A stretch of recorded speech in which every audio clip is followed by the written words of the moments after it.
Olá, meus amigos, muito bom dia. Doutor Antônio Martins de Farias, falando de Santa Cruz de Capibaribe. Eu sou advogado, sou contador, estou aposentado, mas residindo aqui em Santa Cruz de Capibaribe, Pernambuco. Eu quero agradecer aos 502 inscritos. Muito obrigado. O YouTube até já me parabenizou com os 500 inscritos, né? Você me ajudou muito, muito obrigado. Você continua me ajudando. Passe para um amigo, para uma amiga, para que ele possa se inscrever no meu canal e a gente possa crescer. Olha, muito obrigado mesmo. Agradecemos a Deus por essa oportunidade que eu estou tendo de falar com vocês. Bom, deixo sempre aqui o meu e-mail, o meu telefone, caso queira entrar em contato comigo, fiquem à vontade. Olá, bom, o vídeo hoje, né, do dia 18 de setembro de 2024. Eu digo assim, o Brasil sem rumo, né? O Brasil, mesmo funcionando numa democracia formal, diga-se de é preciso abrir um parênteses, democracia formal. O Brasil é uma democracia formal, não é uma democracia material, né? Levaremos séculos, talvez, para alcançarmos isso ou não. Eu acredito que não alcançaremos uma democracia material. Todos os poderes funcionam, executivo, legislativo e judiciário funcionam harmônicos, né? Houve distúrbios, encrencas no governo passado, mas nesse governo parece que tem uma rixa ali entre o Congresso e o STF, mas dá para dizer que nossos três poderes funcionam harmonicamente.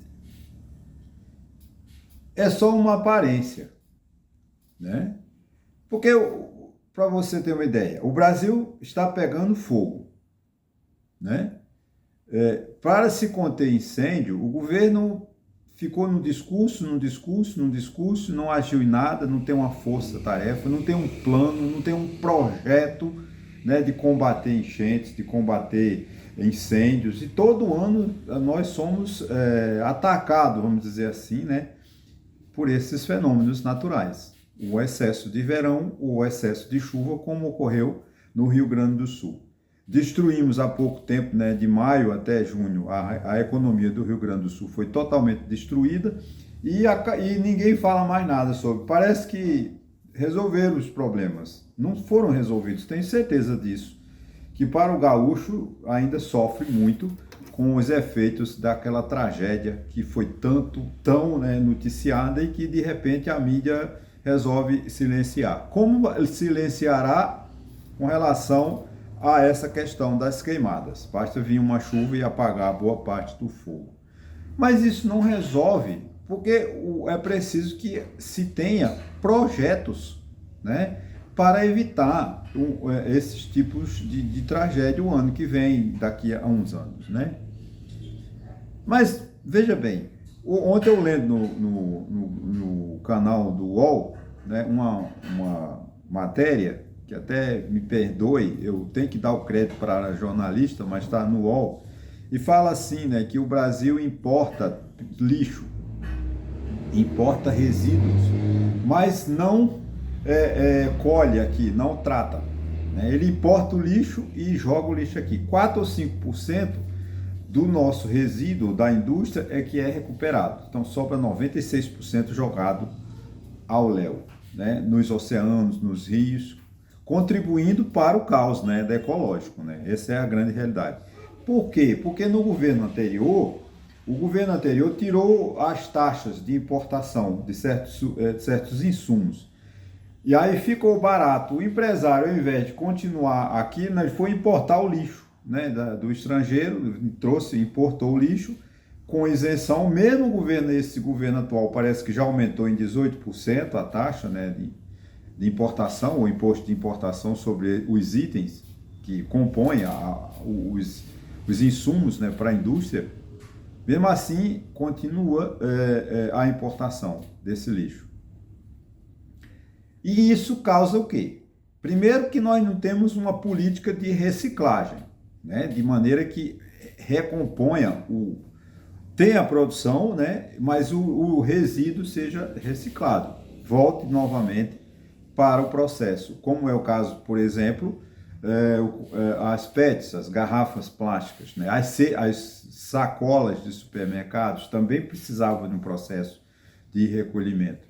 Isso é uma necessidade para que pudéssemos evitar as catástrofes naturais que ocorrem anualmente, cada vez com maior intensidade.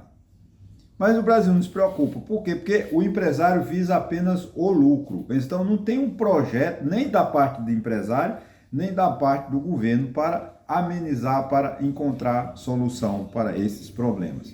Os municípios não têm a mínima preocupação com isso, os estados não têm a mínima preocupação com isso e, consequentemente, a União. Tem o Ministério de Minas e Energia, pouco atuante, uma ministra, como eu falei no vídeo anterior, maravilhosa, muito benquista, muito aceita no mercado, no mundo, né? Mas ela é uma líder no mundo da ecologia. No mundo político ela deixa a desejar, porque ela parece que reina uma antipatia.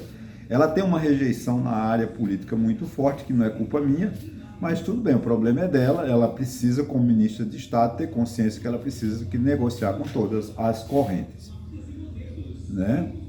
Então, é um país que não tem rumo, né? Não tem projeto de longo prazo. Eu estava lendo hoje, né, no Estadão, um artigo de um economista que eu tenho a maior admiração por ele. Ele diz o seguinte, né?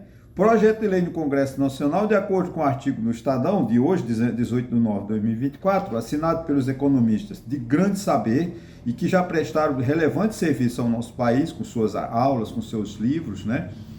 Que é José Mendonça de Barros, José Roberto Mendonça de Barros, né? Luiz Gastão Paes de Barros Leões e Modesto Carvalhosa. São pessoas que ele fala o seguinte: projeto na Câmara dos Deputados, no Senado Federal, isentando as empresas de capital aberto no mercado de capitais, né, de responsabilidade sobre as fraudes contábeis, financeiras, mentiras, fofocas, que faz com que as ações subam e eles vendam, ganham rios de dinheiro, e na hora que o consumidor, né, o investidor precisar, zero, não assume risco. Isso é a casa da mãe Joana. Isso está no Congresso. O Ministério da Fazenda, que tem que cuidar do mercado de capitais, que é um dos mercados mais importantes do nosso país, né, que garante poupança, CDB, RDB, além das ações, mercado de ações e tal, está fazendo vidros mocos e olhos vedados. Ninguém fala disso. Então, esse artigo hoje assinado por esses ilustres economistas, pelos quais, eu repito, tenho grande admiração e tenho certeza que eles não estão falando bobagem, porque eles não precisam disso, eles já têm o seu prestígio, já têm a sua fama, já têm o seu nome, eles não vão colocar seu nome, em risco a reputação social que eles o possuem.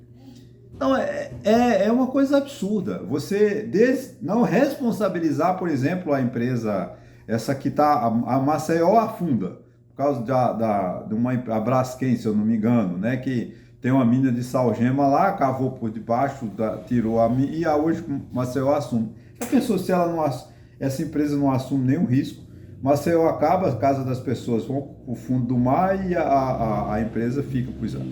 Aquele caso de Minas Gerais, uma das barragens de rejeito mineral, também não tem responsabilidade, só era o que faltava. Esse país é um país realmente que nem os empresários, nem os políticos zelam pelo bem dele. É lamentável que não tem quem defenda o nosso país. É triste, né? É triste. Por fim, né? Eu não quero me alongar muito.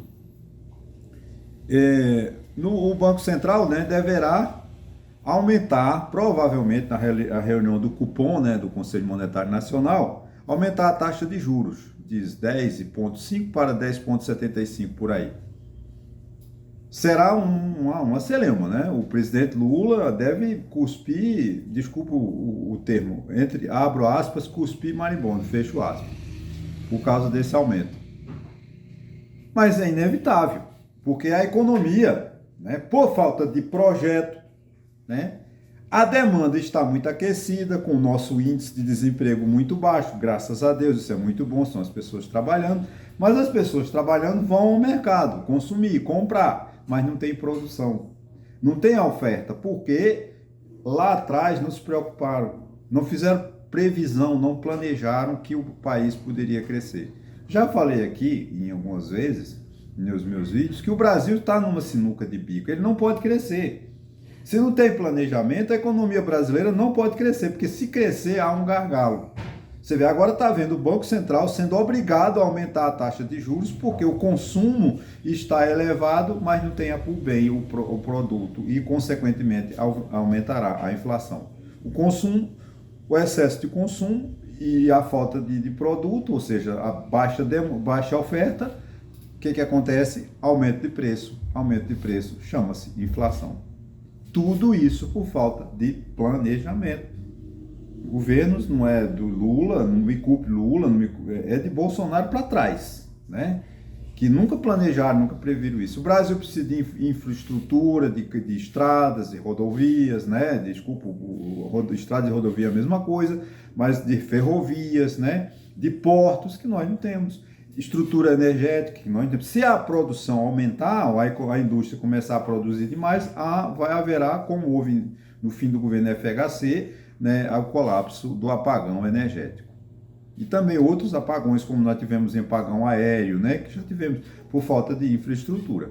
E não mudou nada, né, gente? Não melhoraram os aeroportos, não melhoraram nada. De Fernando Henrique Cardoso para cá, não houve melhora nenhuma no nosso país. Nosso país continua na mesma situação que Fernando Henrique Cardoso deixou. Apesar dos 13 anos do PT, mais Temer, mais Bolsonaro, o país continua sem um projeto de planejamento. Consequências gravíssimas para todos nós, né? Pagaremos o preço da injustiça, o preço da falta de saúde, da falta de saneamento básico, da falta de hospital, enfim, quem pagará essa conta é o povo. O Poder Judiciário muito rico, ganhando fortunas, juízes ganhando mais de 1 milhão por mês, né? E o Supremo Tribunal Federal lá uma confusão, porque o Supremo está numa situação complexa. A população está muito contra o Supremo. Eu não estou fazendo crítica ao Supremo, mas o Supremo precisa dar uma resposta à sociedade. Ele fez muita coisa errada, né? E agora a sociedade está lhe cobrando um preço muito alto. Atendimento a interesse político. As decisões parece que canalizaram assim que a sociedade entendeu, né? Nós temos uma perseguição feroz ao ministro Alexandre de Moraes, que não é culpado de tudo. O Alexandre de Moraes não fez nada errado, não cometeu nenhum crime, mas a população, um governo irresponsável, como foi Jair Bolsonaro, colocou a culpa pela sua incompetência no Supremo Tribunal Federal. E a sociedade adquiriu, a sociedade comprou esse discurso barato, medíocre da esquerda, da chamada direita radical do Brasil. E agora nós estamos de novo, né? Vocês percebem hoje o meu vídeo, são várias avaliações que eu preciso de fazer, né? Nós estamos em plena campanha eleitoral. Eu sei que eu sou aqui, meu interesse na eleição é de Taquaritinga do Norte, que é a eleição municipal, né? Apesar de eu morar em Santa Cruz de Capibaribe, o meu domicílio eleitoral é Taquaritinga do Norte, que eu não vou transferir porque só voto aí em 2026, completo 70 anos, e os candidatos não merecem que eu gaste R$28 para votar neles, que é o que eu vou gastar, né? Em 2026 eu vou gastar 56, tem o primeiro e segundo turno. Mas agora esse ano só tem o primeiro turno, então os candidatos não merecem que eu gaste R$28 para votar. Então, quando eu completar 70 anos, não votarei mais, se não mudar a qualidade dos políticos. Se continuar a mediocridade dos políticos atuais, eu não voto mais. Já estou avisando, né, aos candidatos que a partir de 2026 não votem mais ninguém. Esse ano, em 2026, ainda votarei. Bom, mas eu vou me reportar à eleição de São Paulo.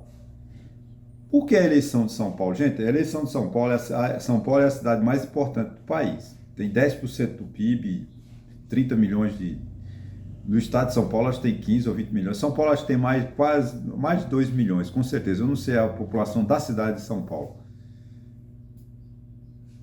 Mas a mediocridade da campanha política de São Paulo ela é assustadora, né? Eu não acompanho o dia a dia, né? Eu estou acompanhando o Datena, a Tabata Amaral, o Nunes, que é o atual prefeito, e esse tal de Pablo Marçal, né? Gente, é muita mediocridade. Eu não sei como é que alguém de São Paulo consegue, ainda 20% da população de São Paulo, votar em um hipócrita, um medíocre como Pablo Marçal. Ah, Antônio, você tá... Não, porque ele é antipolítico, ele é amoral, ele não é nem imoral, ele é amoral, ele é um cretino, um mau caráter, uma pessoa que faz mal ao país. E 20% dos eleitores de São Paulo parece que querem votar nele. É lastimável. Onde é que está esse povo?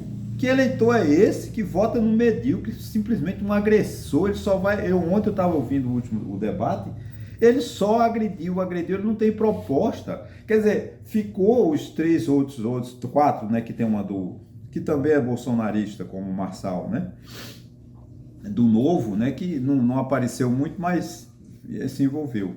Eles ficam acusando pessoas, né, de mediocridade, porque você foi preso, porque a sua mulher fez uma denúncia na delegacia, tem um boletim de ocorrência, aí vem o Datena. O Datena, lamentavelmente, se perdeu, né? É em legítima defesa a agressão dele, que, né, diga-se de passagem, que não vai sofrer consequências criminais, porque o Datena praticou o que a gente chama no direito de legítima defesa, porque ele foi instantaneamente, naquele momento, a agressividade de Pablo Marçal foi muito violenta, foi uma baixeza que não tem sinônimo para admitir.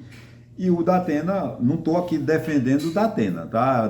O que Datena fez é tão cruel, é imundo, é nojento o que Datena fez, mas no momento do pânico, do desespero, ele não podia ter outra reação. A gente não pode esperar, nós temos que respeitar o ser humano. O ser humano tem história, a família dele tem que ser respeitada, ele tem dignidade. E o Pablo Marçal não respeita a dignidade de ninguém. Eu não estou defendendo, dizendo que Datena tinha que bater ou tem que bater nele, não. Até como Datena falou que não bate em covarde 2 vezes. Nesse de ontem ele falou isso. Mas o que Datena fez é o que a gente chama do direito de legítima defesa. Foi uma reação imediata, instantânea ao mesmo tempo. Podemos questionar a questão da cadeira, porque a cadeira é um objeto muito pesado. Mas eu acho que com 60, 70 anos, não sei qual a idade da Datena, ele não tem aquela força de leão para... E até porque, né, não é... O Marçal fez uma cena que estava passando mal, com respirar, tudo mentira. Porque quando no hospital, pela fichinha que fotografaram ele lá, ele não tiveram a coragem nem de tirar a ficha. Vê que aquela ficha não tinha nada de gravidade lá e acabou. Tanto e depois o atestado médico, né? O laudo médico verificou que apenas trincou a costela. Não estou defendendo o Datena, veja bem, repito. Mas foi uma atitude medíocre do Marçal. Ele agrediu de forma violenta e muito grave. Ontem, no debate, também teve uma pergunta da candidata do Novo, a candidata do PSB, Tabata Amaral, se ela frequentou Recife de avião jatinho. Gente, eu não estou defendendo, não, mas vamos lá, vamos falar sobre, sem hipocrisia. Todo mundo sabe que, graças a Deus, eu torço por ela, que é uma das melhores safras da política nos últimos 20 anos, é Tabata Amaral. Que Deus a proteja. Ela é uma pessoa muito digna, uma jovem que tem futuro. Eu acredito no taco da Tabata Amaral. Mas ela namora também o jovem, a criança do prefeito do Recife, que é filho de Eduardo Campos, o João Campos, que é o prefeito de Recife. O Miguel Arraes nunca foi pai dos pobres ou gostar de pobre. O Miguel Arraes sempre foi da elite política rica do Nordeste. Todas as vezes que Miguel Arraes fez campanha política, ele tem como nos seus bastidores grandes usineiros, como Paulo Guerra, como Wilson Campos. É de uma elite intelectual, de uma elite política. O neto de Eduardo de Miguel Arraes, ou o bisneto de Miguel Arraes, não pode ser. Então é comum que as relações de amizade do filho de Eduardo Campos, de Tabata Amaral, seja com grandes empresários, não é com quem tem um jumento. Isso vai ser com quem tem jatinho. E não é nada demais, ela, candidata a deputada ou deputada, pega esse jatinho e vá visitar o seu namorado da capital pernambucana, na antiga Veneza, na nossa querida Veneza brasileira. Pode ser imoral? Pode até ser. Agora, gente, que errado tem nisso? Então, é um debate que não leva a nada, porque fica um tentando, porque você tem um boletim de ocorrência, porque... Gente, essas questões são questões individuais. O que nós precisamos é discutir os problemas da cidade de São Paulo. Eu vejo aqui em Santa Cruz de Caparibe, eu vejo em Taquaritinga do Norte, tem 4 candidatos, 16 mil votos. Em proporções, ficaria 4 mil votos para cada um. Uns não terão nem 1.000, né? Mas tem 4. 3 para fazer oposição a 1, né? 3 são da mesma laia, come no mesmo coxo, são o mesmo chiqueiro, né? Os 3 candidatos e tem um que é adversário. Não estou aqui, não vou citar o nome deles para não criar problema. Mas eles estão brigando lá, eles não têm um projeto para a cidade de Taquaritinga. É uma cidade abandonada, a cidade não tem uma lei de ecologia que cuide, que diga assim, vamos proibir cavar poços artesianos para tirar a água do subsolo, porque é uma cidade de brejo, uma cidade que precisa, uma cidade de serra, ela precisa da água do subsolo, mas todo mundo está fazendo poço artesiano para vender um caminhão-pipa a 50 ou 60 reais. Então, se ele vende 10 caminhões-pipa por dia, quanto ele não ganha? Mas daqui a 20, 30 anos, Taquaritinga do Norte será um deserto. Porque não tem uma legislação no município, os vereadores, o prefeito não se preocupam nisso. E o resto do município, que é o Cariri, né, o chamado Cariri, no agreste pernambucano, é onde não tem também proteção ambiental. Porque o prefeito não se preocupa com isso. Mas ficam discutindo, porque você pagou um assessor, porque você teve um amante. Gente, isso não leva a nada. O que nós precisamos é discutir os verdadeiros problemas de Taquaritinga do Norte, os verdadeiros problemas do Brasil. Então, o que acontece? Quando eu falo que o Brasil está sem rumo, é uma grande verdade, porque os governantes não se preocupam com o projeto de futuro, eles só se preocupam com hoje, com eles. E as consequências são muito graves para toda a população. Você vê uma cidade que eu amo, como Brasília, né, está incapacitada para as pessoas morarem lá devido a um incêndio que houve no parque. E as pessoas, como hoje eu estava ouvindo um comentarista de Brasília, dizendo que lá as pessoas estão vendo a fuligem cair no céu. Não era para ter isso em Brasília, gente. Mas o que? Isso é o descuido, é o despreparo dos governos, que não tem nem um corpo de bombeiro adequado, uma forma. O Parque Nacional de Brasília, nessa época de seca, era para ter o que chama Comissão de Combate a Incêndio, permanente ali. Aí não deixa incendiar e depois toma conta, queima 2, 3 dias, destrói. Imagine qual é o desastre. Né? Eu que conheço tão bem o Parque de Brasília, né? E ver é de cortar o coração, por incompetência, por falta, o corpo de bombeiro não tem culpa, porque não tem equipamento, porque não tem investimento, não se tem investimento a longo prazo, porque se fica discutindo balelas, discutindo a cor da bandeira, né? A cor do banheiro. Gente, isso não leva a nada. O Brasil precisa de projetos, precisa de pensar a longo prazo e combater de forma eficaz as causas, né, do incêndio no Brasil, que é essa cultura de não queimar cana, né, de realmente, e essas pessoas que estão queimando, são incendiários, eles têm que ser punidos, né, e ir para a cadeia, porque você não pode botar fogo numa mata, as consequências são muito graves para toda a população. Então, o Brasil vive vamos dizer assim, uma incapacidade. O Brasil não tem como andar, ele não anda, nós não estamos andando, o país não tem mais projeto desde 90. Nós não temos um governo que tem preocupação de longo prazo, como o Juscelino Kubitschek, que pensou, que construiu Brasília. Uns criticam porque ele criou o processo de inflação no Brasil, acabou com a receita da Previdência. Ok, faça todas as críticas a Juscelino Kubitschek. Mas ele fez Brasília, ele abriu o norte, a região norte, desenvolveu, fez grandes rodovias. O que é que esses governos fizeram de lá para cá? Não vou deixar o regime militar, que a ditadura, que eles fizeram uma estrutura, né? Através do endividamento externo, se endividaram muito, mas fizeram. Agora, de Sarney para cá, não tem mais projeto de longo prazo no país. Ferrovia Norte-Sul, desde 89, não se termina. A questão da água do São Francisco, uma grande obra, até hoje não se termina. Então não adianta tá lá, mas as obras, quando for terminar, já tem que fazer tudo de novo. Porque as obras no Brasil não terminam. Tudo isso é falta de planejamento. Infelizmente, leva o nosso país ao caos. E a gente precisa de abrir os olhos, porque ficará em condições de não ter vida mais no Brasil. Porque as condições climáticas vão nos levar a graves consequências. E ficará difícil de nós respirarmos esse planeta tão gostoso como é o planeta Terra. Ok, gente? Olha, muito obrigado e até a próxima.